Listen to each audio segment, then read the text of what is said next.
మంచిదండి, ప్రార్థించుకుందాం. క్రీస్తు యేసునందు మిక్కిలిగా ప్రేమించిన పరమ తండ్రి, నీ ఘనమైన శ్రేష్టమైన నామానికి కృతజ్ఞతాస్తుతులు స్తోత్రం చెల్లిస్తున్నాం. మా జీవితాలను ఇవ్వబడిన కాలంలో ఎంత జాగ్రత్తగా తండ్రి నాయన ఇచ్చిన కాలాన్ని నీ కోసం ఖర్చు చేస్తూ నీవు ఇయ్యబోయే మహాలోకం కోసం తండ్రి భక్తితో నిరీక్షణతో ఎదురు చూసేట్టు భాగ్యం నీ బిడ్డలమైన మాకు అనుగ్రహించండి. విలువైన సంగతులు ఆలోచిస్తుండగా నీ ఆత్మ సహాయము నడిపి మాకు అనుగ్రహించండి. చెప్పబోతున్న నన్ను మరుగుపరిచి సూటుగా మాతో మాట్లాడండి. తండ్రి దేవా, మీరు మాట్లాడితేనే కానీ తండ్రి నాయన మాకు ఏమీ అర్థం కాదు. మీరు మాట్లాడి మాకు బోధించి మమ్మల్ని సరిచేసి పరలోకానికి యోగ్యులుగా నీ వాక్యంతో మలచమని నిండు మనసుతో వేడుకుంటూ వినబోతున్న నీ బిడ్డలకు వినగల చెవును గ్రహించగల మనసును దయచేయండి. చెప్పబోతున్న నన్ను మరుగుపరిచి సూటుగా మాట్లాడమని నిండు మనసుతో వేడుకుంటూ క్రీస్తు నామాన్ని ప్రార్థన అడుగుతున్నాం తండ్రి, ఆమేన్. కూడి వచ్చిన మీ అందరికీ ప్రభునామన వందనాలు, క్రీస్తులో శుభాలు.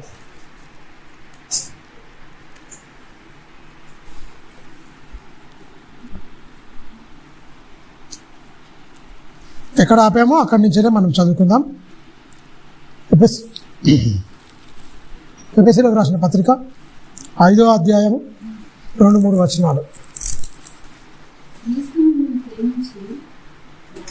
3వ వచనం, 3-4 వచనాలు చూడండి. మీలో జారత్వమే కానీ,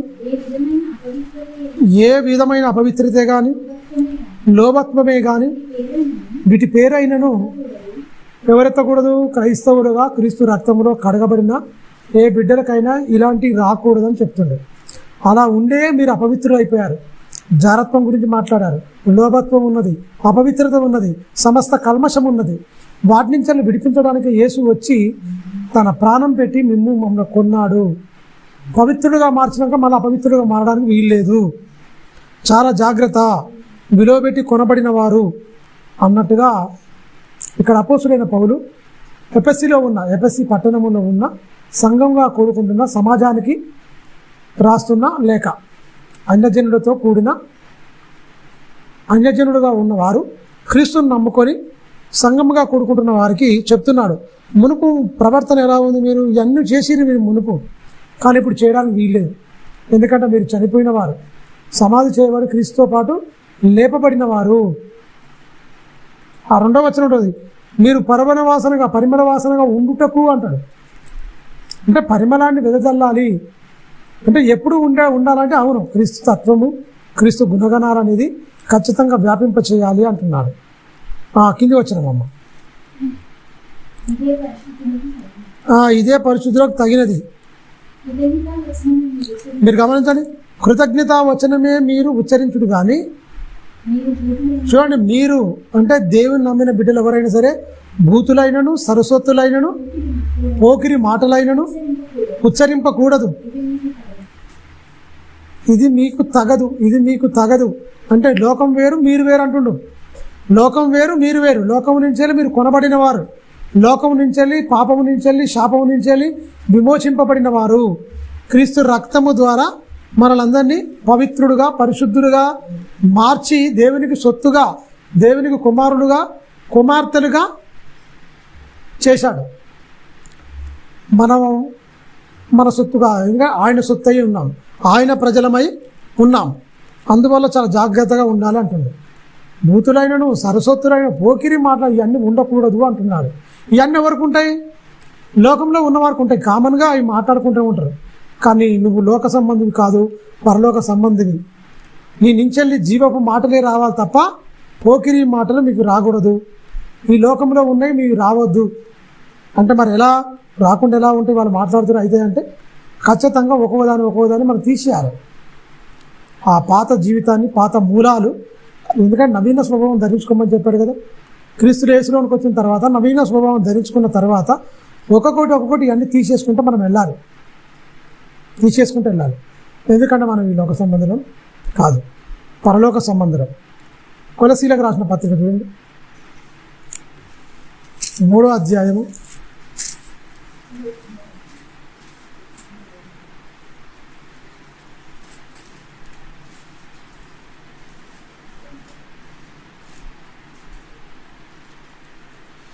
3వ అధ్యాయం 5వ వచనం 10వ వచనం. కావున భూమి మీదనున్న, చూడండి ఏమంటున్నాడు, భూమి మీద మనకు అవయవాలు ఇచ్చాడు. భూమి మీదనున్న మీ అవయవములను అనగా జారత్వమే కానీ, అపవిత్రతను, కామాతురతను, దురాశను, విగ్రహారాధనైన ధనాపేక్షను చంపివేయుడి. వాటి వలన దేవుని ఉగ్రత అవిధేయుల మీదికి వచ్చును. ఇవన్నీ కలిగి ఉన్నారు మనుషులు. భూమి మీద మీకున్న అవయవాలతో ఇవన్నీ కార్యక్రమాలు చేస్తారు. ఎందుకు చెప్తున్నాడు ఇవన్నీ? అవయవాలు ఇచ్చింది నేనే ఇచ్చాను మీకు, కానీ నేను ఇచ్చిన పర్పస్ వేరు, మీరు వాడుతున్న పర్పస్ వేరు. ప్రతివానికి సొంత భార్య ఉండాలి, ఒకరి ధర్మం ఒకరు నడపాలి అన్న దేవుని నీతి. ప్రతివానికి సొంత భార్య ఉండాలి, ఒకరి ధర్మం ఒకరు నడపాలి. భార్య ధర్మం భార్య నడపాలి, భర్త ధర్మం భర్త నడపాలి. ఇద్దరు ఏక శరీరంగా మారి దైవికమైన కుటుంబంగా మారాలి. అది దేవుడిచ్చిన నియమం. కానీ ఇక్కడ ఏమంటున్నాడు? భయంకరమైన పని చేస్తున్నారు. అంటే దేవునికి నచ్చని పాపం పనులు చేస్తున్నారు. దేవుడిచ్చిన అవయవాలను అపవిత్రంగా మారుస్తున్నారు. దేవుడిచ్చిన ఎందుకు ఇచ్చారు? ఆయనకు ఆలయంగా ఉండాలి ఈ దేహము. ఆయన నీతిని ఈ దేహముల ద్వారా మహిమపరచాలి. ఆయన నీతిని వ్యాపింపచేయాలి. ఆయన నీతికి వారసులుగా భూమి మీద మేమున్నాము. దేవునికి ప్రతినిధులుగా, రాయబారులుగా, దేవుని యొక్క తత్వం యొక్క మూర్తివంతమై మేమున్నాం. మమ్మల్ని చూడండి. దేవుడు ఎలా ఉంటాడు చెప్పు, దేవుని గుణగణాలు ఏంటి చెప్పు. దేవుడు అంటే చూపి అంటారు కదా జనాలు. దేవుని వాక్యం చెప్తుంటామండి, చూపి దేవుడు ఎలా ఉంటాడో, ఆయన ఏంటి అన్నప్పుడు ఆయన ఉనికి ఎవరిలో పెట్టిండు ఎరికి? నా దేవుని ఉనికి నీలో నాలోనే పెట్టిండు. పరిశుద్ధతకు కేరాపడ్రాస్ ఎవరు? దేవుడే. నేను పరిశుద్ధుడను అన్నాడు. అంతే. మీరు కూడా పరిశుద్ధులై ఉండాలి అన్నాడు. పరిశుద్ధతకు, పవిత్రతకు, యథార్థతకు, నీతికి ఆధారమైన దేవుడు ఆయన. మరే దేవుడు మంచోడని చెప్తున్నావు, ఓకే. దేవుని బిడ్డగా నువ్వు ఆ దేవుని లక్షణాలను సమాజానికి చూపిస్తున్నావా? అది కావాలి. దేవుని బిడ్డలమని చెప్పుకుంటున్నావు, ఓకే. నువ్వు దేవుని బిడ్డలుగా జీవిస్తూ వేరే ఉంటుంది. యేసుక్రీస్తు మరియమ్మ కుమారుడుగా, యోసేపు కుమారుడుగా, మరియమ్మ కుమారుడుగా పిలువబడినప్పటికీ ఆయన ఎవరిని చూపించిండండి? ఎవరిని చూపించిండు? యేసుక్రీస్తు తండ్రి గుణగణాలను, తండ్రి లక్షణాలను చూపించాడు. తండ్రిని ఎవరు చూడరు. ఏ కాలమంది ఆయన స్వరం వినలేదు. తండ్రి స్వరం ఎవరు ఎప్పుడు చూడనేరడు. తన అద్వితీయ కుమారుడే ఆయనను బయలుపరచను అంటాడు. అంటే తన కుమారుడైన క్రీస్తు తండ్రిని చూపించాడు. ఎలా? క్రియలలో, తన బ్రతుకులో చూపించాడు. క్రీస్తు కనపడలేదు ఎందుకు? క్రీస్తు కనబడకుండా తండ్రిని చూపించాడు. తండ్రికి ఉన్న లక్షణాలు తండ్రికి చూపించడానికి ఆయన ఎలా చూపించండి తండ్రికి? ఒక చూడండి, హెబ్రీ పత్రిక 1వ అధ్యాయము 3వ వచనం ఉంటుంది చూడండి. తండ్రి యొక్క తత్వం యొక్క మూర్తివంతమై ఉన్నాడని ఉంటుంది. ఆయన దేవుని మహిమ యొక్క తేజస్సును, ఆయన తత్వం యొక్క మూర్తివంతమునై ఉండి మహత్తు గల మాట చేత సమస్తమును కలగాయి. చాలు. చూడండి, ఆయన తేజస్సు. ఎవరు తేజస్సు? తండ్రి తేజస్సు ఉన్నాడు. తత్వం యొక్క మూర్తివంతమై ఉన్నాడు. ఎవరు మూర్తివంతమై ఉన్నాడు? ఎవరు? యేసుక్రీస్తు ఉన్నాడు. తండ్రి ఎక్కడున్నాడు? పరలోకం ఉన్నాడు. యేసుక్రీస్తు ఎక్కడున్నాడు? రక్త మాంసంలో ఉన్నాడు. తండ్రి ఎలా ఉన్నాడు? ఆత్మగా ఉన్నాడు. క్రీస్తు ఎలా ఉన్నాడు? శరీరంలో ఉన్నాడు. శరీరంలో ఉన్న ఆయన ఆత్మగా ఉన్న దేవుణ్ణి కనపరచొచ్చా?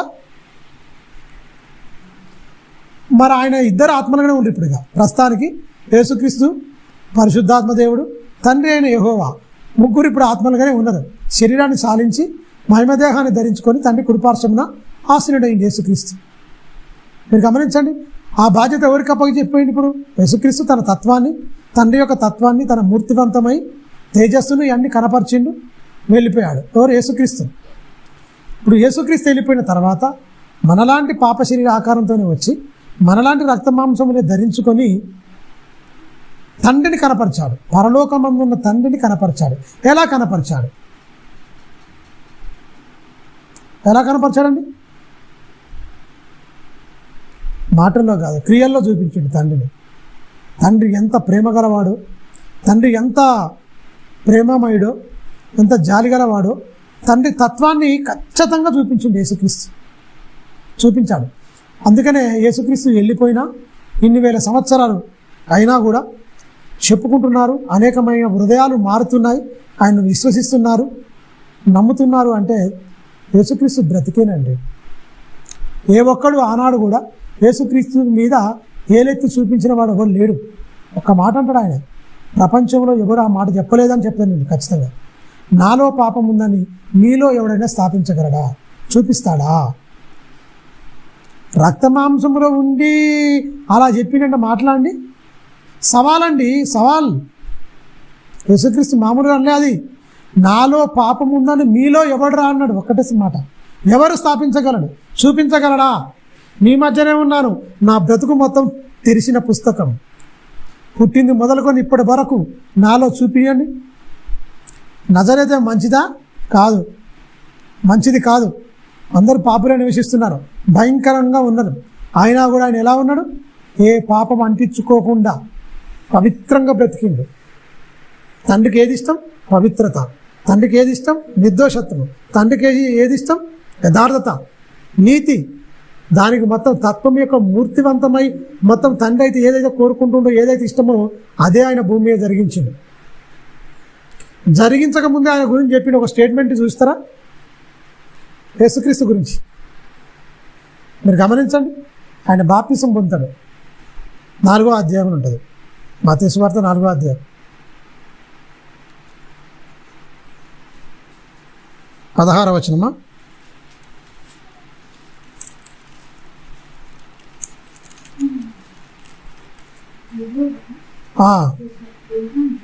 యోహాను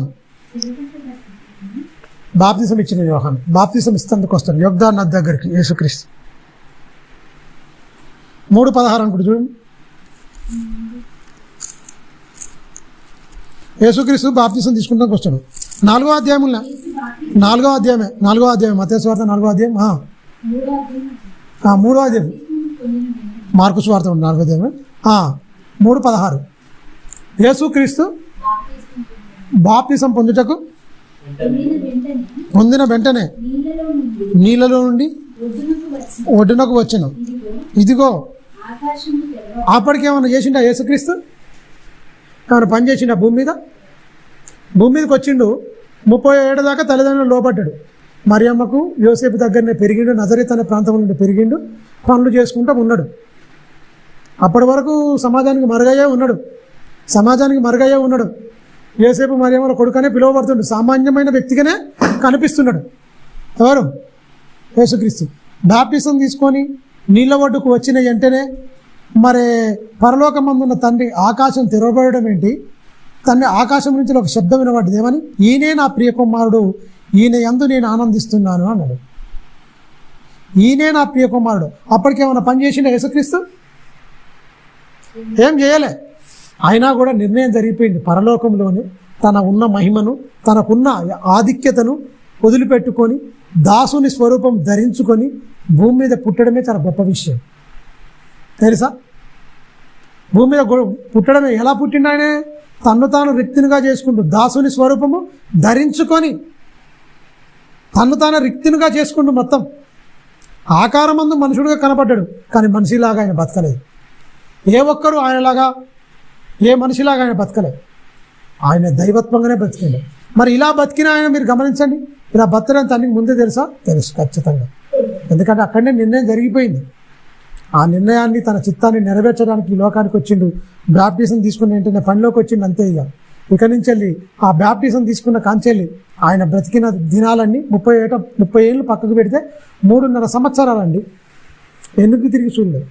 ఎన్నో గ్రామాలు, ఎన్నో పడవల మీద ప్రయాణాలు, అనేకమైన ప్రాంతాలు తిరిగి, కాలినడకతో తిరిగి. మీరు గమనించండి. ఇలాంటి మనకు సౌండ్ సిస్టమ్ ఏమైనా ఉందా? మంచి వాతావరణం ఉందా? కొండ ప్రాంతానికి వెళ్ళిపోయి, గ్రామాల్లోకి వెళ్ళిపోయి, సమాజ మందిరంలోకి వెళ్ళిపోయి అనేకమైన సువార్తను ప్రకటిస్తున్నాడు.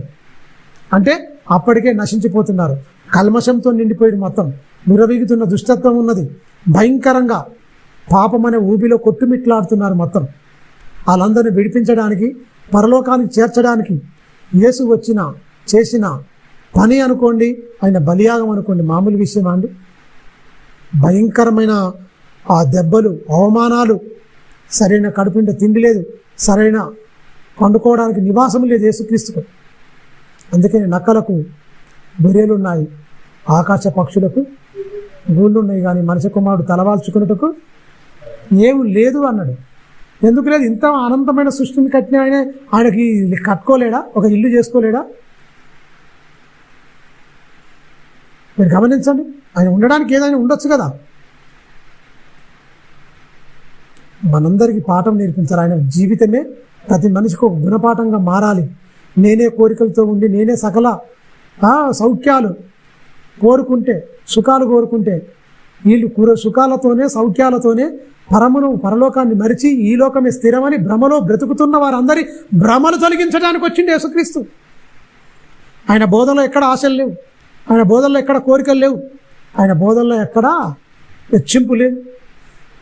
తగ్గాలి, తగ్గాలి, ప్రేమించాలి, తగ్గాలి, ప్రేమించాలి, క్షమించాలి, ప్రేమించాలి, క్షమించాలి. ఎందుకు ఇలా చెప్పాడు? అదే తండ్రికి ఇష్టం. హెచ్చువాటి యందు మనసుంచక తగ్గువాటి యందే ఉండండి మీరు. ఎన్ని విషయాలు చెప్పాడు? అనేకమైన విషయాలు చెప్పాడు. తండ్రి యొక్క తత్వం యొక్క మూర్తివంతము. హెబ్రీయులకు రాస్తూ అపోస్తలుడైన పౌలు గారు, యేసుక్రీస్తు ఎవరో కాదు, తండ్రి గుణగణాలను ఆయనలో ఉన్నాయి మొత్తం. అందుకని పిలిపి అడుగుతాడు, తండ్రిని మాకు కనపరచవా ప్రభువా? ఇన్నాళ్ళు మీ మధ్యన ఉన్న చూడలేదు ఆ పిలిపి. నన్ను చూసిన వాడు నా తండ్రిని చూసినట్టే. అంటే తండ్రి లేడని కాదాడ. మన వాళ్ళు భ్రమపడి ముగ్గురు ఒకటే అంటారు. కాదు, తండ్రి తండ్రే, కుమారుడే. ఎప్పుడైనా సరే తండ్రి సుప్రీం. తండ్రి కుమారుడిని కనగలడు, కుమారుడు తండ్రిని కనలేడు ఎప్పటికైనా సరే. మీరు గమనించండి. అంటే తండ్రి ఏ అయితే గుణలక్షణాలు, దైవ లక్షణాలు, ప్రేమ కలిగి ఉన్నాడో సేమ్ ఆయన తత్వం యొక్క మూర్తివంతమునై ఉన్నాను, ఆయనే చూపిస్తున్నా. నాకు వేరుగా ఆయన లేడు, ఆయనకు వేరుగా నేను లేను అని చెప్పడానికి ఆ మాట ప్రయోగించిండు. మీరు గమనించండి. అందుకనే క్రీస్తు యొక్క తత్వము తండ్రి యొక్క తత్వం యొక్క మూర్తివంతమై ఉన్నాడు. అంటే ఇవన్నీ తొలగించిండండి, మొత్తం పోగొట్టిండు మొత్తం మనుషులు అన్నిటిని. చూడండి ఒకసారి మత్తయి సువార్త ఏమంటుండో. మత్తయి సువార్త 18వ అధ్యాయం 2వ వచనం. మొదటి నుంచి కూడా చదవండి. 18వ అధ్యాయం.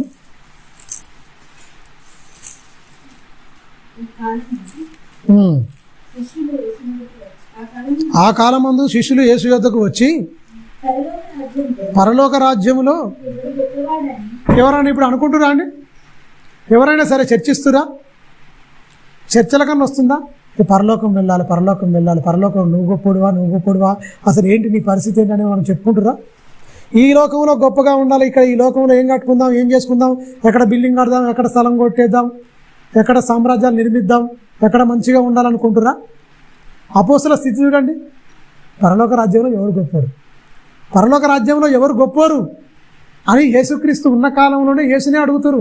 పరలోక రాజ్యంలో ఎవరు గొప్పవాడు? మేము ఉన్నాగా, ఇంతమందిని 12 మంది ఉన్నాగా ప్రభా, 12 మందిని మమ్మల్ని ఏర్పరచుకుంటున్నావుగా, ఎవరు గొప్పవారుగా ఉంటారు పరలోకంలో? స్థాయి ఉంటుందిగా ఖచ్చితంగా. కేటగిరీ అడుగుతారు, ఒక స్థాయి.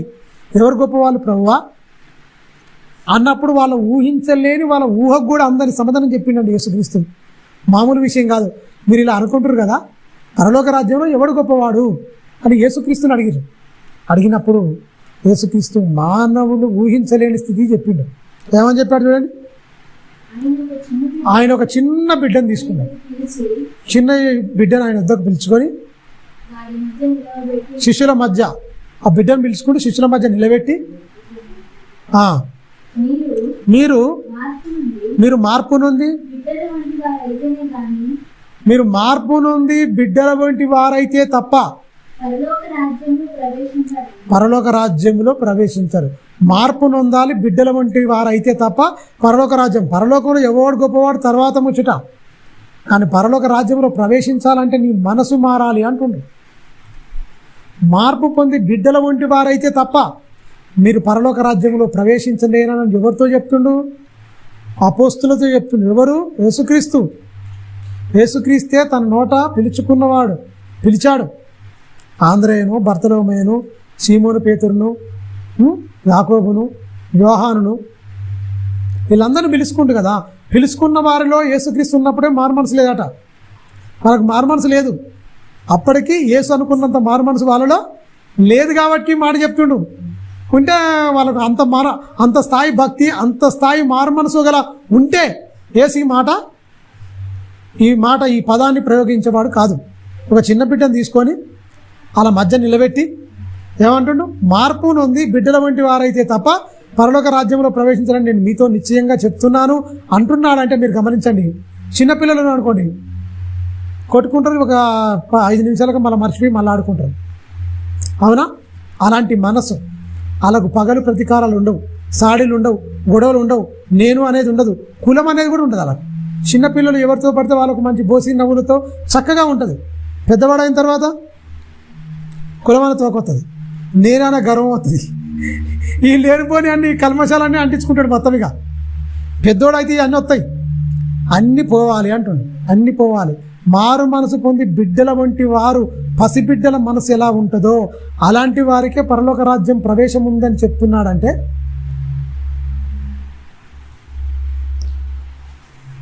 మీరు గమనించండి, బాగా ఆలోచించారు. ఎప్పుడన్నా ఈ వచనం కాడ ఆగి ఆలోచిస్తే పరలోకం ఉంటుందా ఉండదా, ఏంది పరిస్థితి గిలా చెప్పిండు.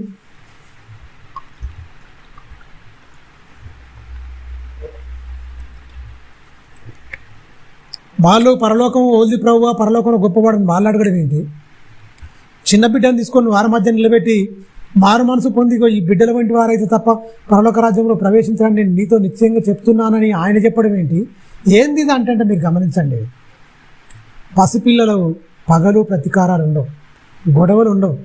అప్పుడప్పుడు ఏదైనా నూకేసుకున్నా మళ్ళీ దంట కొడుతూనే ఉంటారు, మళ్ళీ కలిసి ఉంటూనే ఉంటారు.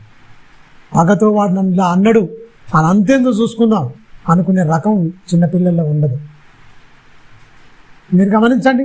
నీది ఈ కులం రా అని తిట్టుకోరు పిల్లలు.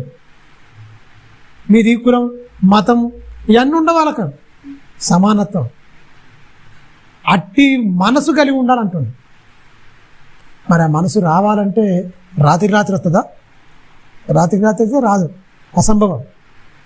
ఎప్పుడు సాధ్యమవుతుంది? ఎప్పుడు సాధ్యమవుతుంది? దేవునితో సావాసం కలిగి ఉంటే వస్తుంది. దేవునితో సావాసం కలిగి క్రీస్తు ఎలా నడుచుకుండు, ఎలా ప్రవర్తించిండు క్రీస్తు ఆయన బ్రతికున్న దినాలలో ఎలా ప్రవర్తించిండు, ఎలా ఉన్నాడంటే అందరినీ కలుపుకోపోయాడు. మనకు ఒక మనసును గుర్తొచ్చా గీడా అంటాం మనం.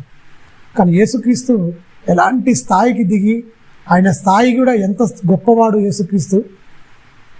వెలివేయబడ్డ వారు వచ్చిండు. ఒక ఆయన వచ్చి యేసుక్రీస్తుని అడుగుతుండు. మత్తయి సువార్త 8వ అధ్యాయం 1వ వచనంతో చదవండి. యేసుక్రీస్తు సమానత్వాన్ని, సామ్యవాదాన్ని, దైవత్వాన్ని, తారతమ్యం లేని తత్వాన్ని ఎలా చూపిస్తుంది చూడండి. 8వ అధ్యాయం 1వ వచనం. ఆయన ఆ కొండ మీద, 8వ అధ్యాయం 1వ వచనం, ఆయన ఆ కొండ మీద నుండి దిగి వచ్చినప్పుడు ఆ బహు జనసమూహములు ఆయన్ని వెంబడించాను. ఇదిగో బాగా గమనించండి. ఆయన ఫాలోవర్ ఎంతమంది ఉన్నాడు? 1000 మంది ఉన్నారు. 1000 మంది ఉన్నారు. అతను ఆయన పట్టించుకుంటారా? ఇప్పుడు బోధకులు ఉండండి, పెద్ద పెద్ద సెలబ్రిటీ బోధకులు ఉండు, గొప్ప గొప్పలు అని అనుకుంటారు వాళ్ళు. సామాన్యుని ఎవరైనా కలుతారా? వీళ్ళు మంచిగానే అనారోగ్యం పక్కకు పెట్టు, సామాన్యుని ఎవరికైనా కలుతారా? దీని బట్టలు, కోటు సూటు బూటు ఉన్న వాళ్ళను, కార్లలో చిన్న వాళ్ళు కలుతారు. డబ్బులు ఎక్కువ ఉంటాయి కాబట్టి. సామాన్యులను కలిసే తీరిక వాళ్ళకు ఉంటుందా? అసలు టైం ఇస్తారా? ఇవ్వరు. అప్పటికి యేసుక్రీస్తు ఫాలోవర్స్ ఎంతమంది ఉన్నారు? బహు జన సమూహం ఉందట. ఈ జన సమూహంలో ఈ రోగస్తుడు వస్తే ఊకుంటాడండి. అసలే రోగం ఉంది. ఏం రోగం అది? కుస్తీ చూస్తుంది కదా, చేయలని తినేస్తుంటుంది మొత్తం. అది కుస్తీ తినేస్తుంటుంది మొత్తం చేయలని. ఈ కాళ్ళు, తినేస్తుంటాయి భయంకరంగా. అంత సొనగారుతుంటుంది, మొత్తం అంతా సొనగారుతుంటుంది భయంకరంగా. కుస్తీ మొత్తం సొనగారుతుంటుంది భయంకరంగా. ఒక శరీరం నుంచి భయంకరమైన దుర్గంధం కూడా బయటకు వస్తుంది. ఇంత జనసమూహం ఉంటే అలాంటి నుంచి దూరం పోవాలి. మనోళ్ళు పోతారు మనుషులుగా ఉంటే. అందుకని మీరు గమనించండి, చిన్నపిల్లలు ఉన్నారనుకోండి, కుష్ఠరోగి నేను పోననుకోడు, కుష్ఠరోగి దగ్గర పురుకుతాడు చిన్నపిల్లడు అయితే, ఆయన తెలియదు, అవన్నీ పట్టించుకోడు. పెద్దోడైతే ఆలోచించాము వద్దు అది ఉంటుంది. మీరు గమనించండి, అతడు వచ్చినప్పుడు యేసుక్రీస్తుని ఏమడుగుతుండే, ఈయన ఏమంటుండే చూడండి. జనసమూహం విపరీతంగా ఉన్నారు, జనాలందరూ ఆశ్చర్యపోయినారండి, లోకం విలేసింది, లేదు ఇదే అంటాను. కానీ సమాజంలో బయట కల్మషాన్ని చూసిర్రు. అంటే బయట లేదు ఈ రోగగ్రస్తుడు ఇలా ఉన్నాడని లోపల బయట చూస్తున్నారు, కానీ ఏసు ఎక్కడ చూస్తుండే ఎరికైనా హృదయంలో ఉన్న కల్మషాన్ని చూస్తుండే. ఈ బయట చూసేమో జనాలు దూరం కొడుతున్నారు. అరే ఉండవలసింది మీలో ఉన్నదిరా నాయన కల్మషం భయంకరంగా, పైకి మాత్రం ఆరోగ్యవంతులే, లోపల మాత్రం మీరు మొత్తం ఏంటి దుర్గంధం, దురాశపరులు మీరు, భయంకరంగా ఉన్నారు అంటుండు. కుష్ఠరోగి వచ్చి ఎవరికి? యేసుక్రీస్తుకు మొక్కిండండి, మొక్కిండు, సాగిల పడ్డాడు. ఈ జనసమూహం అంతా వచ్చి నిలబడ్డారు, కానీ వాళ్ళు ఎవరు మొక్కినట్టు లేదు. ఆయన బాధ, ఆయన వేదన చూడండి. వచ్చి ఆ బాధలో ఆ కష్టాల్లో ఉన్నా కూడా మొక్కి, యేసుక్రీస్తుకు మొక్కి, ప్రభువా నీకు ఇష్టమైతే నన్ను శుద్ధినిగా చెయ్యి. మీరు గమనించండి, నీకు ఇష్టమైతే అంటుండా, నువ్వు ఖచ్చితంగా చేయాలంటుండా. అయ్యా ఇన్ని రోజుల నుంచి నేను బాధపడుతున్నావు, నీకు ఇష్టమైతే, అయ్యా నీకు ఇష్టమైతే నన్ను శుద్ధినిగా చెయ్యి అన్నప్పుడు ఏం చేసింది యేసుక్రీస్తు? నాకు ఇష్టమే, శుద్ధుడి కమ్ము. వెంబటే అతన్ని పట్టుకున్న వెంటనే వదిలిపోయింది మొత్తం. ఆ బయటిది ఎందుకు వదలగొట్టినకైనా, బయటిది వదలగొట్టగలడు, లోపల ఉన్న కల్మషాన్ని కూడా బయటి దాన్ని ముట్టిన తీసేసిండు. ముట్టుకుంటే పోయింది, లోపల రోజు ముట్టుకుంటే పోలే, చచ్చిపోతే పోయింది. ఎంత భయంకరమైందో చూడు. ఈ కుష్టి అయినా పోయింది ముట్టుకుంటే, కానీ నీలో ఉన్న చూసినవా కల్మషం అంతరంగంలో గూడు కట్టుకున్నది, దానికోసం ఆ పవిత్రమైన రక్తాన్ని చిందించవలసి వచ్చింది. ఎంతమందికి అర్థమైంది ఈ మాట? మీరు గమనించండి, ఎంతమంది అర్థం చేసుకొని బతున్నారు చెప్పండి. కుష్ఠరోగం వచ్చిట ముట్టుకుంటే చాలండి, పసిపిల్లవాని దేహం వరే అయిపోయింది, శుద్ధుడి తక్షణమే వాని కుష్ఠరోగం పోయింది. ఏది ప్రమాదకరమైంది? పాపం, కల్మషం, దుర్గంధం, దురాశ, వ్యభిచారం, అపవిత్రత, ఇవన్నీ దేవునికి దూరం చేసేటి. పరిశుద్ధులకు తగదు, భూతులైనను సరస్వతులైనను వీటిని ఉచ్చరించకూడదు, పరిశుద్ధులకు తగదు. అంటే ఏంటి? యేసు రక్తం పెట్టుకున్నది. అందుకే మీరు అపవిత్రులుగా ఉండకూడదు, మీ వ్యభిచారులుగా ఉండకూడదు, జారులుగా ఉండకూడదు, బూతులు కూడా ఆడడానికి వీల్లేదు. ప్రతి మాటకు లెక్కప్ప చెప్పాలి. దేవుని పిల్లలు, దేవుని సమాజంగా ఉండవలసిన మీరు క్రీస్తు తత్వాన్ని, క్రీస్తు గుణలక్షణాలను మీరు సమాజంలో వ్యాపింపజేయవలసిన మీరు లోకంతో కలిసిపోతేలా? క్రైస్తవేతరులు, క్రీస్తుని నమ్మిన వారు, నమ్మని వారికి తేడా ఏమైనా చెప్పగలుగుతారా? తేడా చెప్తే తేడా ఒకరు కనుక్కుంటే జనాలు ఎప్పుడో మారిపోదురు. అసలు తేడా లేదు కనుకనే ఇంకా మారట్లేదు. సంవత్సరాలు కలిసిపోతున్నాయి. ఎంతోమంది మరణించి ఈ లోకాన్ని కాల్ చేసి వెళ్ళిపోతున్నారు. పుడుతున్న వాళ్ళు పుడుతూనే ఉన్నాం, చనిపోతూనే ఉన్నారు. ఇలా మనం పుడుతున్న వాళ్ళని చూస్తున్నాం, చనిపోతున్న వాళ్ళని చూస్తున్నాం. కానీ చనిపోతున్న వారిని ఎలా కాపాడాలి, నరకాన్ని తప్పించాలి, నరకం నుంచి వాళ్ళని ఎలా తప్పించాలి, ఆ బాధ్యత నా మీదనే పెట్టాడు. నేను ఎలా ఉంటే వాళ్ళు మారుతారు అని ఒక్క క్షణమన్నా ఆలోచిస్తురా? మాటలు చెప్తే మారదండి, క్రియల్లో చూపిస్తే మారుతారు. అపోస్తులు క్రియల్లో చూపించినా, మాటలు చెప్పిరా? రెండు, మాటలు క్రియలు. మొత్తం 1000 మంది హృదయాలు తెప్పరిల్లిపోయినాయి, మొత్తం కదిలిపోయినాయి. అంటే మాటలు చెప్పడమే కాదు, బ్రతికి చూపించిన మొత్తం. ఇప్పుడున్న సమాజం ఏంటంటే ఇక్కడ క్రైస్తవ్యం చెప్పడం నేర్చుకుంది, అంతే, చెప్తారు అంతే. చెప్తే కూడా మారడం, క్రియల్లో చూపించాలి. ఎంతోమంది బోధకులు ఉన్నారు, కానీ ఎవరు మాదిరిగా ఉన్నారండి? అందుకనే బోధకులను మీరు ఒకటి పిలువబడద్దండి. యేసుక్రీస్తు మీ బోధకు నేను ఒక్కనే, విలువైన సంగతులు. ప్రియమైన దేవుని పిల్లరా, అందుకని చూడండి,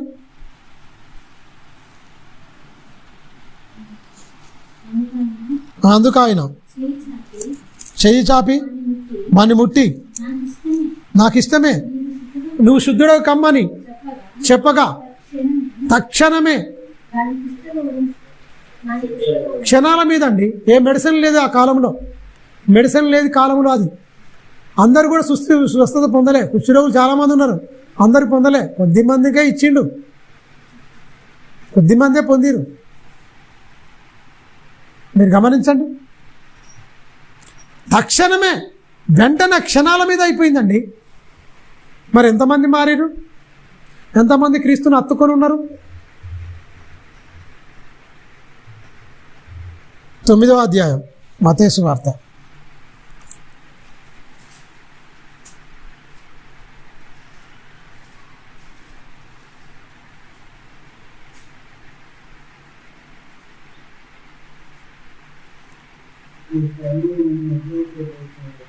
పదహారు. ఎవడును పాత బట్టకు కొత్త బట్ట మాస్క వేయడు.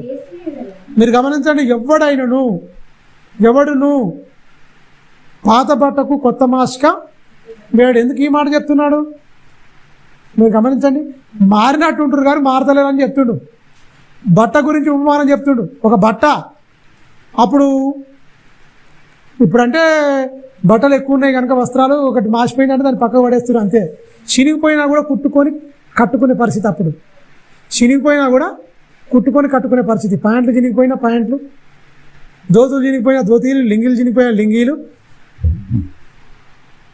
ఏది చిన్న సూది అందులో దారం ఎక్కించి చాలా జాగ్రత్తగా కుట్టి కట్టుకునే పరిస్థితి. అందుకనే యేసుక్రీస్తు కూడా చెప్తున్నాడు అర్థమయ్యే రీతిలో, ఎవడైనా పాత బట్టకు కొత్త మాస్క్ వేస్తాడా? అయ్యాడు. ఎందుకు? వేసిన ఎడల ఆ మాసిక బట్టను అది కరెక్ట్గా మెరుస్తుంది, మొత్తం డల్ అయిపోయింది, అది షేన్ అయిపోయింది. ఏది? కొత్త బట్ట కడక్కమంటుంది, మెరుస్తుంది, గట్టిగా ఉంటుంది, దాని కలర్ కూడా మంచిగా కలర్ఫుల్గా ఉంటుంది. ఇది ఏమైంది? కొట్టి బండకి బాది చీకిపోతుంది, మొత్తం కలర్ పోయింది, మొత్తం ఏం లేదు. అవునా? ఏమి లేదు. దాన్ని ముడిపెడితే ఎట్లా అయిపోద్ది? తెలిసిపోద్ది.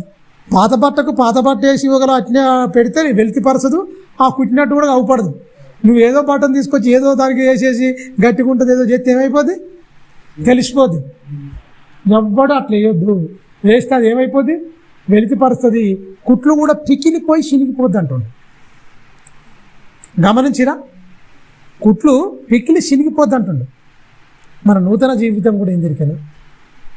పాత జీవితమే మనది, పాత జీవితమే. కానీ నూతనంగా జన్మించాలని, నూతనంగా జన్మించాలి. ఎలా జన్మించాలి? బాప్టిజం ద్వారా నూతన జన్మ. నికోదేము వచ్చి అడుగుతాడు కదా, పరలోక రాజ్యంలో ఎలా ప్రవేశించాలి ఏంటి అన్నప్పుడు, వాడు ఆత్మ మూలంగాను నీటి మూలంగాను జన్మిస్తే తప్ప దేవుని రాజ్యంలో ప్రవేశించలేడు అంటాడు. అంటే మీరు గమనించండి, దేవుని రాజ్యానికి ప్రవేశించాలంటే నూతన జన్మ అనేది అవసరం. ఆ జన్మ ఏంటంటే, ఈ జన్మ అనేది మట్టికి అయిపోవాలి, నూతన జన్మ అనేది స్టార్ట్ అయ్యాలి, క్రీస్తులో కావాలి. మీరు గమనించండి. అందుకనే ఒక బట్టను తీసుకొని సామాన్యంగా మనం కుట్టుకునే వాడుక భాషలో మనకు అర్థమయ్యే రీతిలో చెప్తున్నాడు. ఎవడైనను పాత బట్టకు కొత్త మాసిక వెయ్యడు, వేస్తే అది వెలితిపరుస్తుంది. అంటే నీ బ్రతుకు కొత్తగానే ఉండు. నాలోకి వచ్చిన తర్వాత పాతది మూలాలు నీలో కనపడద్దు అంటుండు. పాత ఛాయ జీవితం నీలో కనపడద్దు. కొద్దిసేపు నువ్వు దేవునిలో ఉంటా, కొద్దిసేపు నేను లోకములో ఉంటా అంటే చిరిగిపోద్ది అంటుండు. ఒకటే మాట. కింది వచ్చిన చినిగి మరీ ఎక్కువగును. మరియు పాత తిత్తుల్లో, అప్పుడు తిత్తులు ఉండేది, మేకలు ఉంటాయి కదా, మేకలు కట్ చేసుకుంటూ ఉన్నప్పుడు కాళ్ళు కీళ్ళ కాడికి తీసేసి తల కొట్టేసి ఆ కీళ్ళు ఏది పైన ఉన్నది కింద ఉన్న మట్టర్ కట్ చేసి కింద మంచి తిత్తికి కుట్టేసి నీళ్లు పోసుకొని పోయేది. మేకల కాడికి కానీ పశువుల కాడికి కానీ అడవిలోకి పోతుంది. ఆ నీళ్లు పోసుకునేది. చల్లగా ఉంటాయండి నీళ్ళు, చల్లగా ఉంటుంది. ఆ వాసన పోవాలంటే ఏం చేసేదంటే మడ్డి పోసేది. కళ్ళు ఉంటుంది కదా, ఆ కళ్ళు పోసి అలా పెట్టినాం అనుకోండి, ఆ మేకతోలు వాసన అనేది రాదు. అది అయిపోద్ది. ఇక అలా నీళ్లు పోసుకొని గొర్రెల కాడికి పోయే వాళ్ళు 2 లీటర్లు పెద్ద మేక ఉందనుకోండి, 2-3 లీటర్లు పడతాయి. అది ఇట్లా భుజానికి తలిగించుకొని గొర్రెలను కొట్టుకొని వెళ్ళిపోయేది. పాత తిత్తుల్లో కొత్త ద్రాక్షరసం పొయ్యకూడదంటే, పాత తిత్తులు అయినా కొన్ని రోజులు అయినాక ఏమైతే దొరికినా ఆ తిత్తులు అనేది కుట్టిన కుట్లు ఉంటాయి కదా, కుట్టిన తిత్తులు లూజ్ అయిపోతాయి, చీకిపోతాయి. పోసి చీకిపోతాయి, అయిపోద్ది. కొత్త ద్రాక్షరసం ఏంటి, బాగుంటుంది, పవర్ఫుల్గా ఉంటుంది. అది పోస్తే ఏమైపోద్ది, ఇవి పిగిలిపోతాయి, ఖచ్చితంగా పిగిలి ఊసిపోతాయి. ఆ తిత్తి అంటే తిత్తి కాదు, ద్రాక్షరసం కాదు. తిత్తి అనే నీ శరీరము, ద్రాక్షరసమే దేవుని వాక్యం. మీరు గమనించండి. పాత తిత్తుల్లో ద్రాక్షరసం, కొత్త ద్రాక్షరసం ఎవడు పోయాడు. పోస్తే ఏమవుతాడ, తిత్తులు పికిలి ద్రాక్షరసం ఏమైపోతాడ, పారిపోతుంది. దేవుడు అర్థమైతలేడు, లేకపోతే మేము బతకలేకపోతున్నాను, మళ్ళా పాత మూలాలు నాకు అట్నే ఉన్నాయి అంటే అర్థమేం జరిగినా కారిపోతుంది. అది ద్రాక్షరసం కారిపోతుంది. ఎందుకు కారిపోతుంది, పాత జీవితం మారతలేదు. పాత జీవితం కొత్త ద్రాక్షరసం, కొత్త తిత్తులనే పోయాలి, అప్పుడే స్ట్రాంగ్గా ఉంటుంది, మంచిగా ఉంటుంది. పాత తిత్తులు చినిగిపోయి వాడి అయిపోయిన తర్వాత ఆ తిత్తులను తీసుకొచ్చి కొత్త ద్రాక్షరసం పోతే ఏమైపోతుంది, కుట్లు పికిలిపోయి మొత్తం పోతుంది. ఎక్కువ మనుషులు మారలేకపోతున్నారంటే పాత తిత్తుల్లో. ఈ కొత్త ద్రాక్షరసం పోసే వరకు ఏమైపోతున్నాయి, పికిలిపోతున్నాయి. ఇక నామకార్థ వేషధారణ భక్తిని కొనసాగిస్తారు అంతే.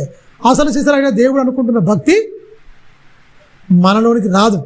అక్కడ అంటే బట్ట కాదు, ఇక్కడ తిత్తి అంటే తిత్తి కాదు. బట్టన్న మనమే, తిత్తి అన్న మనమే. మీరు గమనించాలి, బట్టన్న మనమే, తిత్తి అన్న మనమే.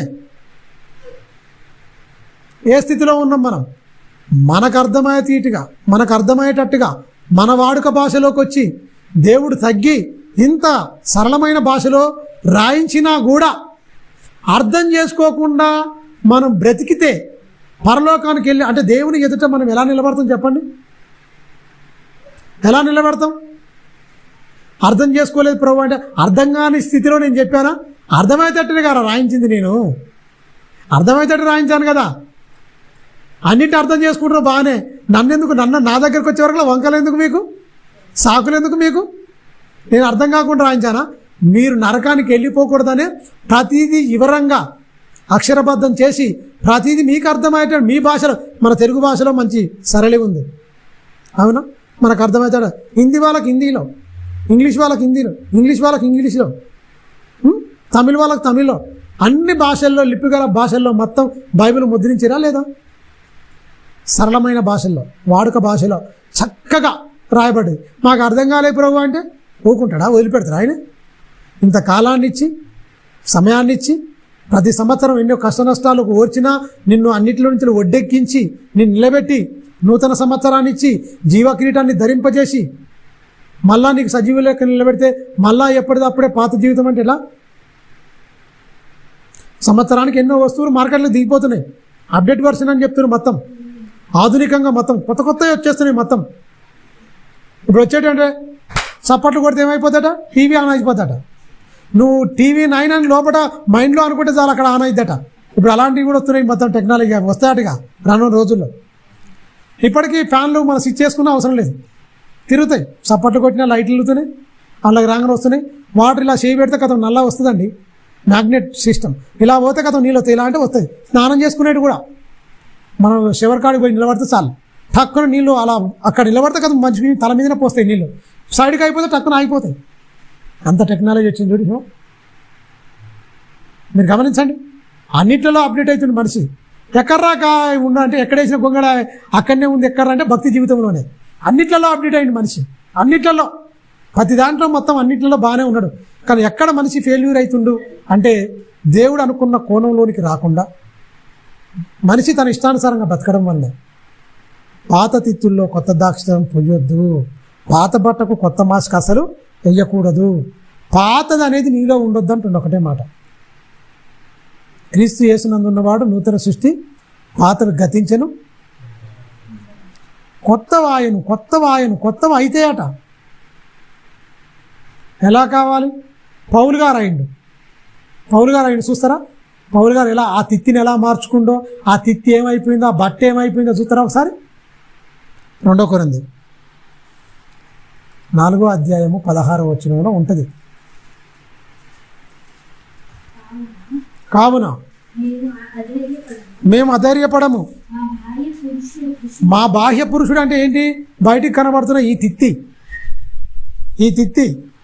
ఈ బయటికి కనబడుతున్న పౌలని నేను, ఈ శరీరం, ఈ తిత్తి, ఈ బట్ట బయటికి కనబడుతుంది. అది నశించిపోతుంది, కృషించిపోతుందట. మొత్తం కృషించిపోతుంది అంటే అర్థం ఏంటి? యవనస్తులు ఉన్నప్పుడు మంచి చెంపలు నిగనిగా అని ఉంటాయి, మొత్తం కళ్ళు కానీ పర్ఫెక్ట్గా ఉంటుంది, అందంగా ఉంటాం. ముసలైపోయినాక అన్నీ మొత్తం చెంపలు జారిపోతాయి, కళ్ళు గుంటలోకి పోతాయి, మొత్తం కాళ్ళు చేతుల్లో మొత్తం ముడతలు పడతాయి, శరీరం మొత్తం, కాళ్ళు నడవలేవు. అవునా? సత్తు మొత్తం కోల్పోద్ది, బలమంతా ఒడిగిపోద్ది. ఉరుకుతామా? కిలోమీటర్లు నడిచిన కాళ్ళు ఆసుండపోయి 2 కాళ్ళు తీసి కాళ్ళు పెట్టాలంటే ఏలేని పరిస్థితి వస్తుంది. దీనికోసం కాదు చెప్తుంది, ఇది పాత తిత్తి. దీని గురించి చెప్తున్నా ఆయన. నా బాహ్య పురుషుడు దినదినము కృషిస్తుంది, కంటికి చూపు ఉండదు, చెవికి వినుకుడు ఉండదు, నోటికి కూడా మాట ఉండదు. కొంతమందికి పనులు ఊడిపోయినాయి అనుకోండి, వాళ్ళు ఏం మాట్లాడతారో అర్థం కాదు. పనులు ఊడిపోయినాయి అనుకో అర్థం కాదు మనకు మాట అసలే. మీరు గమనించండి. కంటికి చూపు, నోటికి మాట, చెవికి ఇనికిడి, ముక్కుకు వాసన, కాలికి నడక, చెయ్యికి, ఇవన్నీ ఎప్పుడు ఉంటుంది? అవన్నీ కృషించిపోదనే ఉన్నాయి. చూస్తలేమా? వయసులో ఉన్న ఫోటోలు చూడాలనుకుంటాం మనం, వయసులో ఉన్న దిగిన ఫోటోలు పదే చూసుకుంటాం. ముసలైనప్పుడు ఫోటో కూడా దిగాలని ఇష్టం ఉండదు. అద్దం ముందు పోయి ఒకటే చూసుకుంటారు యవనస్తులు, అద్దం వదిలిపెట్టరు. ముసలోళ్ళు చూసుకుంటారా? ఏమో అయిపోయాయి. అద్దం చూసుకోవాలనిపించదు, దూకోవాలనిపించదు, బాధ అయిపోయింది. గుర్తు చేస్తుంది. మీరు గమనించండి, ఆయన ఎలా ఆనందపడుతుంది ఎరికేనా? నా బాహ్య పురుషుడు దినదినము కృషించిపోయినను, నా ఆంతర్య పురుషుడు దినదినము నూతనపరచబడుతుంది. నూతన తిత్తి, కొత్త బట్ట, కొత్త జీవితం. ఎక్కడ ఉండి చెప్తుండు? భూమి మీద మనలాగానే రక్త మాంసముల్లో ఉండి చెప్తుండు. ఇక్కడ ఆయన దాంట్లో ఏమి లేదు, కల్మషం మొత్తం తీసేసుకుండు, ఆ కఠినత్వం మొత్తం తొలగించుకుండు. క్రీస్తు తత్వము, క్రీస్తు భావాలు, క్రీస్తులోనికి వచ్చేసింది మొత్తం. నేను క్రీస్తుని పోలి నడిచిన ప్రకారం మీరు నన్ను పోలి నడుచుకున్న మాటలు చెప్పిండు ఆయన. మీరు గమనించండి. అంటే నా బాహ్య పురుషుడు అనేది ఖచ్చితంగా నశించిపోతున్న దాని గురించి ఆలోచించలే. ఆ శరీరంలో ఎన్నో దెబ్బలు పడ్డాయి, రక్తం మడుగులో పడిపోయిండు, రాళ్ళతో కొట్టిరు, బెత్తంతో కొట్టిరు, ఈడ్చుకపోయి మొత్తం అక్కడ ఊరవతల పడేసిరు పౌలు గారిని. సొగసైనను స్వరూపమైన లేకుండొచ్చు పాపం, సూటికి కొడతారు రాళ్ళతో కొడితే. ముఖ కవలికలు మొత్తం మారిపోయినాయి, అందం లేదు, ఏది లేదు. అందుకే నా బాహ్య పురుషుడు దినదినము కృషించిపోతుండు. ఎందుకయ్యా కృషించిండు? సువార్త ప్రకటనలో చలికి ఎండకు ఎండి, వానకు తడిచి, చలికి వణికి, ఎంత భయంకరమైన పరిస్థితులు అయినా కూడా సువార్త వ్యాప్తిలో ఆయన వంతు పాత్ర ఆయన బలంగా పోషించిండు. ఆయన జీవితాన్ని సార్థకతం చేసుకుంటండి. మీరు గమనించండి, పౌలు గారి జీవితాన్ని సార్థకతం చేసుకోండి. మరి ఎంతమందికి అర్థమైంది పౌలు గారి జీవితం? ఎంతమందికి అర్థమైంది? నా బాహ్య పురుషుడు దినదినము కృషించినను, నా ఆంతర్య పురుషుడు దినదినము నూతనపరచబడుతున్నాడు. క్రైస్తవులకు ఉండవలసింది బాహ్య పురుషుడు కాదు, ఆంతర్య పురుషుడు గురించి ఆలోచించాలి.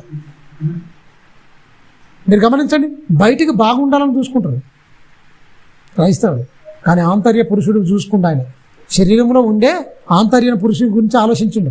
2 జీవితాలు, ఇది మట్టిలోకి వెళ్ళిపోద్ది, ఇది ఎప్పుడు ఉండదు. ఈ కళ్ళు, ఈ ముఖం, ఇదంతా మట్టిలో పెడితే, పెట్టిలో పెడితే పురుగులు తినేస్తే మొత్తం ఇది ఇక్కడ వరకే క్లోజ్. ఆంతర్య పురుషుడు, ఆయనకు చావు ఉండదు. ఆంతర్య పురుషుడికి ముసల్తనం ఉండదు. ఆంతర్య పురుషుడు ప్రయాణం చేసే అవసరం ఉండదు. ఆంతర్య పురుషుడికి కాళ్ళ నొప్పులు, కీళ్ళ నొప్పులు, బాధలు, ఇవన్నీ ఈ సకల దరిద్రాలు శరీరానికి ఉంటాయి తప్ప ఆంతర్య పురుషుడికి ఉండదు. ఆయనను బాగు చేసుకోండి. ఆయన బలంగా ఉన్నాడు, దానికోసం పనిచేసిండు. ఆంతర్య పురుషుడు దినదినము నూతనపరచబడిండు అన్నాడు. నూతనపరచబడిండు అంటే అర్థం ఏంటి? ఆయనలో ఎలాంటి కల్మషం లేదు, ఎలాంటి దురాశ లేదు, ఎలాంటి అపవిత్రత లేదు. అన్నిటి తొలగించుకుంటూ మొత్తం అన్నిటి తొలగించుకుంటూ మొత్తం కల్మషాన్ని తీసేసిండు, కఠినత్వాన్ని తీసేసుకుంటూ మొత్తం. గుర్రం బట్టి కత్తి బట్టి గుర్రం ఎక్కిండంటే గజ గజ గజ వణికిపోయిరు మొత్తం. ఎవరు? సౌలుగా ఉన్నప్పుడు.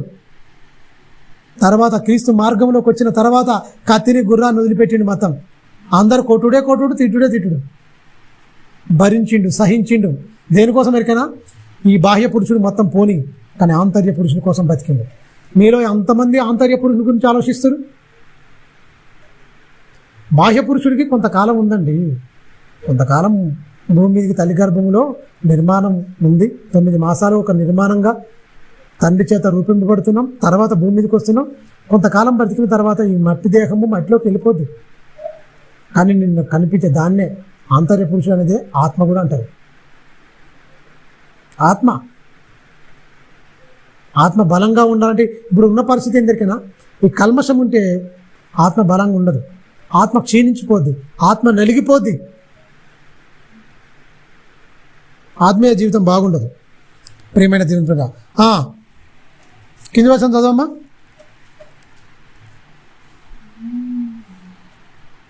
ఆంతర్య పురుషుడు దినదినం నూతనపరుచుతున్నాడు.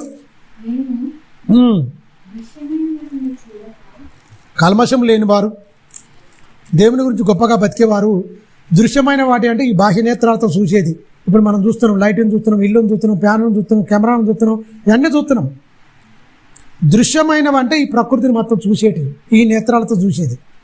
దృశ్యమైన వాటిని మేము చూడక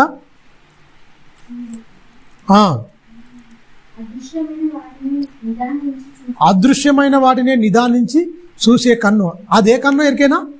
ఈ బాహ్యనేత్రాలతో చూడం అదృశ్యమైన వాటిని, మనోనేత్రంతో చూస్తాం. మనోనేత్రంతో చూస్తాం. ఇక ఎప్పటికి అర్థమవుతుందిగా? మనోనేత్రంతో చూసేవానికి మీరు గమనించి, అదృశ్యమైన వాటిని చూసి మనోనేత్రంతో చూసేవాడు, నిదానించి చూసేవాడు ఈ లోకం గురించి బతకాలనుకోడు. ఈ లోకంలో ఏది కోరుకోడు. ఈ లోకం నాది కాదు, నా గురించి సిద్ధపరిచిన మహాలోకం. అందుకే దేవుడు బంగారం మీద, వెండి మీద ఎన్నో ఆశలు కలిగి, రకరకాల కోరికలు కలిగి బతికే వాళ్ళకి ఏమంటారికైనా పరలోకంలో వీధులే బంగారం అన్నాడు. వీధులే బంగారం. మరి ఇండ్లు ఎలా ఉంటాయి? వీధులే బంగారం అన్నాడండి. మీ పాదాల కిందనే బంగారం ఉంది అన్నాడు. స్ఫటికము, నీళ్ళు ఎన్ని వర్ణించిన మొత్తం 12 గుమ్మములు ఒక్కొక్క దాన్ని ఎలా కట్టిన ప్రకటన గ్రంథములో వర్ణన పరలోకం గురించి వర్ణిస్తాడు. పద్మాసి దీపములో పరవాసిగా ఉన్న యోహాను గారు ఆ పరలోక వైభవాన్ని, ఆ పరలోకపు పట్టణాన్ని, ఆ గుమ్మములను మంచి వివరిస్తాడు. మీరు గమనించండి. అక్కడికి వెళ్ళాలన్న ఆశ ఎవరికి ఉంటుంది ఎరికైనా? అదృశ్యమైన వాటిని నిదానించి చూసేవాళ్ళే. వాళ్ళెవరు? ఏ కల్మషం లేకుండా, లోకాన్ని కోరుకోకుండా బతికిన వాళ్ళు. తెలుసా? బ్రతికేవారు. వాడు నిదానించి చూస్తున్నాడా? దృశ్యమైన వాటిని చూడక అదృశ్యమైన వాటినే నిదానించి చూస్తున్నారు. దేంతో చూస్తున్నారు వాళ్ళు? ఈ నేత్రాలకైతే అది అవపడదు, అదృశ్యమైనవి కనిపించవు. మరి ఏ నేత్రం? మనస్సు, మనోనేత్రములతో, మనసుతో చూస్తున్నారు మొత్తం వాళ్ళు. ఈ లోకములో ఏముందయ్యా? రాజులు పరిపాలించారు, ఎన్నో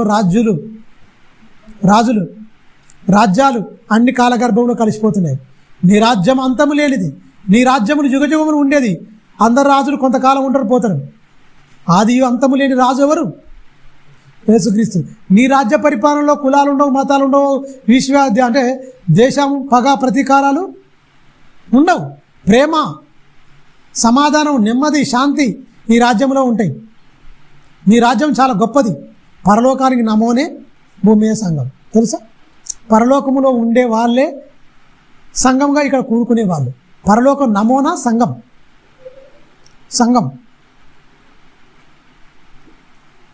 కులాలు అతీతంగా ఉండాలి, అందరూ ప్రేమ కలిగే ఉండాలి. లేదు మేము ప్రేమ ఉండమండి, కొంచెం కోపంగా ఉంటామే అంటే కుదరదు. ఎందుకంటే క్రీస్తు అన్నిటిని మొత్తం ప్రక్షాళన చేసింది. మొత్తం యుద్ధ ప్రాతిపదికన మొత్తం ప్రక్షాళన చేసింది యేసుక్రీస్తు. అంతరాలు తొలగించిండు. మొత్తం అంతరాలు తొలగించిండు. మనిషికి మధ్య ఉన్న ఆ అంతరాలను మొత్తం ఏం చేసిండు? తొలగించిండు. కులాలని, మతంగా, రకరకాలుగా మనిషి వివక్ష, కుష్ఠరోగులు ముట్టుకోవడం ఏంటండి? నాకు ఇష్టమే, నువ్వు శుద్ధిని కమ్మంటే పరిశాన్ అయిపోయిన వాళ్ళ జనాలందరూ, అక్కడ ఉన్న వాళ్ళందరూ బిక్క చచ్చిపోయిన వాళ్ళు. ఏంది మేమందరం ముక్కు మూసుకొని మేమందరం దూరం దూరం కొట్టి ఇంటి బయట ఉండు, నువ్వు అంటరానుడివి, నీకు కుష్టి వచ్చింది, ఈ వైరస్ మాకొత్తది అని మేము భయపడి ఎక్కడో పెడితే ఈయనంటే అలా పోయి పట్టుకోండు. ఆయనకి ఏది అంటదండి? యేసుక్రీస్తుకి ఏది అంటదు తెలుసా? ఆయనకి ఏది అంటదు. మనిషికి ఉన్న మలినాలను మొత్తం అందుకనే పట్టుకున్న చెంగు, జస్ట్ ఇలా చెంగు ముట్టుకుంటే బాగా అయిపోద్దండి. చెంగు ముట్టుకుంటే రక్తస్రావ స్త్రీ బాధపడుతుంది. అయ్యో ఇలా ఉన్న కదా, ఇన్నేళ్ళ నుంచి బాధపడుతున్నా, ఎవరికో చెప్పుకోదు, మళ్ళీ చెప్పుకుంటే విలేస్తారు తెలుసా? చెప్పుకుంటే విలేస్తారు. ఏంది పరిస్థితి? చెప్పుకోలేక మింగలేక కక్కలేక అన్నట్టుంది పాపం తల్లి. ఎన్నేళ్ళ నుంచి బాధపడదు, ఉన్న డబ్బు మొత్తం వ్యయపరచుకుంది. ఎంతోమంది వైద్యుల దగ్గర తిరిగింది, ఒకటి బాగు చేయలేకపోయింది. ఆ ఒకటే నిశ్చయించుకుంది, నేను పోయి ఆయన చెంగు ముట్టుకుంటే చాలు, ఆయన చెంగు ముట్టుకుంటే చాలు, నేను బాగా అయిపోతా. విశ్వసించింది హృదయంలో, ముట్టింది, ఎమ్మటే బాగా అయిపోయింది. మీరు ఇన్ని బాగు చేసిన ఆయనే.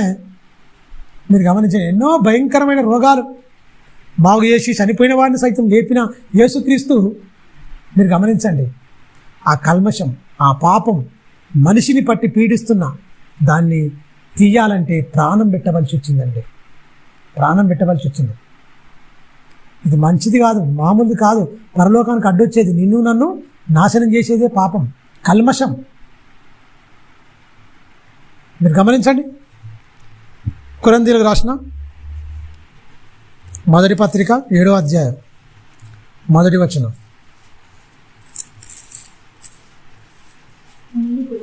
మీరు 2వ కొరింథీ చూడండి, ఆత్మ శరీరముకు కల్మషం అని ఉంటుంది చూడండి.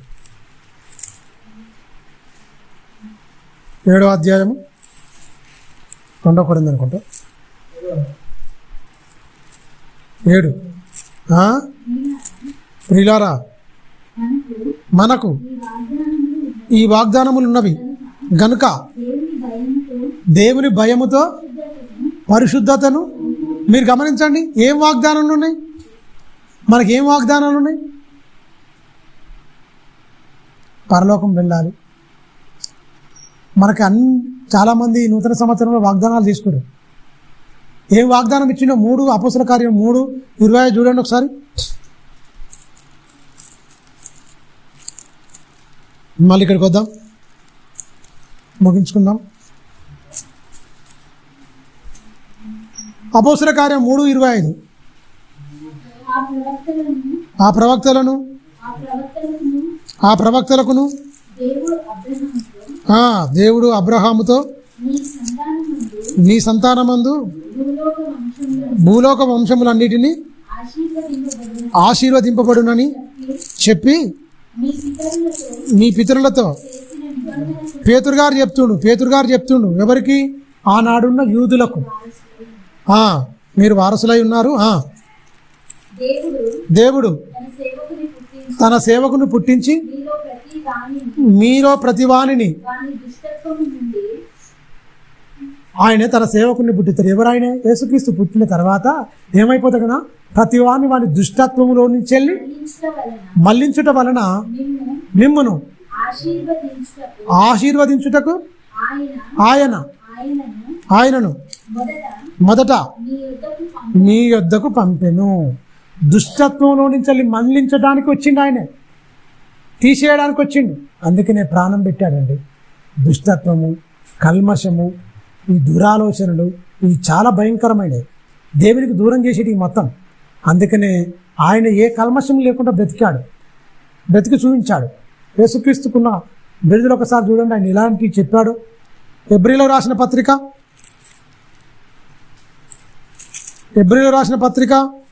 7వ అధ్యాయము 26-27. ఎవరట? యేసుక్రీస్తు ఎక్కడ ఉండి? శరీరంలో ఉండండి. శరీరంలో ఉండి పవిత్రుడుగా బతికిండు, శరీరంలో ఉండి నిష్కల్మషుడుగా బతికిండు, శరీరంలో ఉండి నిర్దోషిగా బ్రతికిండు, శరీరంలో ఉండి పాపం చేయక, పాపుల్లో చేరక ప్రత్యేకంగా ఉన్నవాడు, పాపం చేయలే, పవిత్రుడు, పరిశుద్ధుడు, నిర్దోషి, నిష్కల్మషుడు, పాపుల్లో చేరక ప్రత్యేకంగా ఉన్నాడు. ఎక్కడ ఉన్నాడు? భూమి మీద ఉన్నాడు. ఎక్కడ ఉన్నాడు? ఆయన శరీరంలో ఉన్నాడు. ఎవరి మధ్య ఉన్నాడు? పాపుల మధ్య ఉన్నాడు. పాపం చేసిండా? పాపం చేస్తే మనకెక్కడికి రక్షణ? మరణం అనే శిక్షణలో నుంచి తప్పించడానికి, మరణ ఛాయలో ఉన్న వారందరికీ వెలుగు ఎవరు? యేసుక్రీస్తు. మనల్ని తప్పించడానికి, విడిపించడానికి, పరమునకు చేర్చడానికి ఈ లోకానికి వచ్చి ఆయన బ్రతుకు చూడండి. పరిశుద్ధుడు, పవిత్రుడు, పరిశుద్ధుడు, పవిత్రుడు, నిర్దోషి, నిష్కల్మషుడు, పాపుల్లో చేరక ప్రత్యేకంగా ఉన్నవాడు, బ్రతికినవాడు. అలా బ్రతకాలనే దేవుడు చెప్పిన సందర్భాలన్నీ ప్రియమైన దేవుని పిల్లరా. 7వ అధ్యాయం ఇంతకుముందు చదివి చూడండి. కొరింథీయులకు రాసిన పత్రిక ముగించుకుందాం. ప్రియులారా, మనకి ఈ వాగ్దానములు ఉన్నవి. 2 కొరింథీ ఈ వాగ్దానములు ఉన్నాయి కనుక చదువు. దేవుని భయముతో పరిశుద్ధతను సంపూర్తి చేయుచు ఏం చేయాలంట? భయముతో, దేవుని భయముతో సంపూర్ణతను సంపూర్ణ చేసుకొనుచు శరీరమునకును ఆత్మకును కలిగిన సమస్తమైన కల్మషము నుండి మనలను ఎలా చేసుకోవాలంట? పవిత్రులుగా చేసుకోవాలి. ఎలా చేసుకుంటాం పవిత్రులుగా? వాక్యం ఇచ్చిందిగా. ఈ వాక్యంతో మనల్ని మనం పవిత్రులుగా చేసుకోవాలి. ఆత్మకు పట్టింది కల్మషం, ఆత్మకు పట్టింది కల్మషం, దాన్ని చేయాలి. ఈ వాక్యమే కడుగుతుంది మొత్తం. మారు మనసు రావాలన్నా ఈ వాక్యం చదివినాకనే వస్తుంది. ఆయన గురించి వినాలి ఖచ్చితంగా. మారు మనసు వస్తుంది, పాపక్షమాపణ వస్తుంది. ఆయన నా గురించి, నా కల్మషాన్ని గురించి, నా పాపం నిమిత్తం నాకు బదులుగా, నాకు స్థానంలో ఏమైపోయింది? యేసుక్రీస్తు చనిపోయాడు, సమాధి చేయబడ్డాడు, తిరిగి 3వ దినమున లేచాడు. సమస్తమైన కల్మషం అది పరలోకానికి ఆటంకం. మీరు గమనించండి. విర్రవీగుతున్న సమస్తమైన కల్మషంను, విర్రవీగుతున్న దుష్టత్వమును మాని లోపల నాటబడాలి అన్నాడు.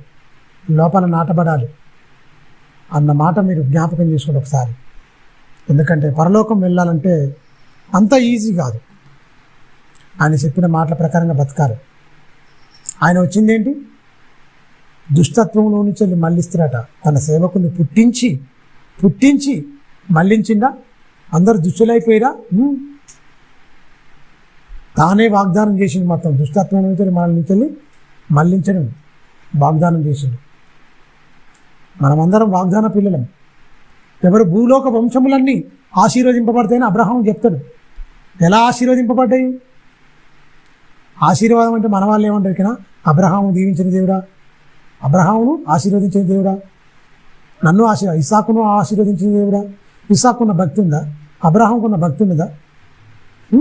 యోబును మళ్ళా ఎన్నంతలు పోయినా 2 అంతలు మళ్ళీ ఇచ్చిన దేవుడా. యోబుకున్న విశ్వాసం ఉందా? వాగ్దానములు, నిబంధనలు భారీ. మనకేం జరిగినా ఈ చిట్ట చివరి అంత్య దినాల్లో దుష్టత్వం నుంచి మళ్ళీ నిన్ను నువ్వు పరిశుద్ధంగా బ్రతికి ఆ పరమునకు చేరాలన్నదే దేవుని వాక్యం చెప్తుంది. మీరు గమనించండి.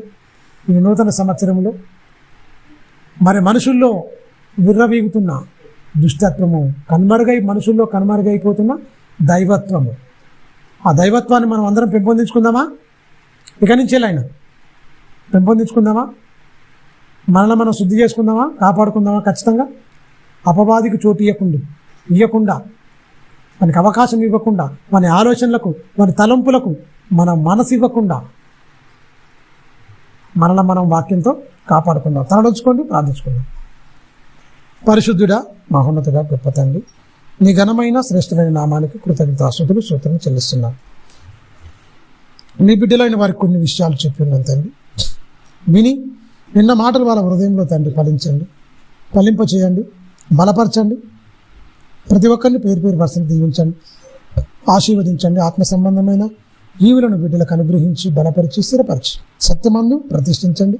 సత్యానికి సాక్షులుగా నీ సన్నిధాన వర్తనగా నిలబెట్టమని నిండు మనసుతో వేడుకుంటాం. మహిమ ఘనత ప్రభావములు నీకే ఆరోపిస్తాం నాయన. ఎంతమంది అయితే యూట్యూబ్ ద్వారా నాయన ఛానల్ ద్వారా ఎంతమంది అయితే వింటున్నారు తండ్రి, వింటున్న ప్రతి బిడ్డ తండ్రి మరి విని ఈ నూతన సంవత్సరంలో తండ్రి వాళ్ళలో ఉన్న కల్మషాన్ని తొలగించుకొని దైవత్వాన్ని పెంపొందించుకునే భాగ్యాన్ని ప్రతి బిడ్డకు కలగజేయమని నిండు మనసుతో వేడుకుంటూ మహిమ ఘనత ప్రభావం నీకే ఆరోపిస్తూ నీ కరుణాస్తాలకు మరొకసారి మమ్మల్ని మేము అప్పగించుకుంటూ క్రీస్తు నామని ప్రార్థన అడుగుతున్నాం తండ్రి, ఆమేన్. మన తండ్రి అయిన దేవుని ప్రేమ, కుమారుడైన యేసుక్రీస్తు వారి కృప, పరిశుద్ధాత్మ దేవుని అన్యోన్య సావాసం సదాకాలం మనందరికీ తోడై ఉండి సర్వసత్యం నడిపించి సత్యమందు ప్రతిష్ఠించును గాక. ఆమేన్. అందరికీ ప్రభునామమున వందనాలు, క్రీస్తుల శుభాలు.